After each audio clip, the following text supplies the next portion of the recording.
बिस्मिल्लाहिर्रहमानिर्रहीम। अस्सलामु अलैकुम। क्राइम बुलेटिन के साथ मैं हूँ सुंदस खान। शामिल करते हैं हेडलाइंस। कराची में होटल के करीब एक शख्स की लाश बरामद कर ली गई। लाश को जिना अस्पताल मुंतकिल कर दिया गया। लाश की शनाख्त रईस के नाम से हुई। कराची में ट्रैफिक हादसे में शिकार 7 साला बच्ची जाँ बहक और एक शख्स जख्मी।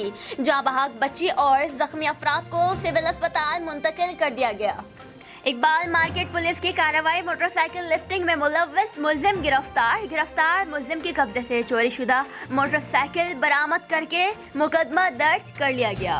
शाह लतीफ पुलिस की मंशियात फरोशों के खिलाफ कार्रवाई। दौरान पेट्रोलिंग 4 मुलजमान को गिरफ्तार कर लिया गया। मुलजमान शाह लतीफ टाउन के मुख्तलिफ इलाकों में मंशियात स्मगल करते थे।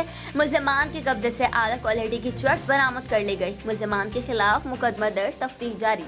फिल वक्त इतना ही। मज़ीद खबरों और अपडेट्स के लिए विजिट कीजिए हमारी वेबसाइट csnlive.tv। इसके अलावा आप हमें फेसबुक और ट्विटर पर भी ज्वाइन कर सकते हैं। देखते रहिए CSN।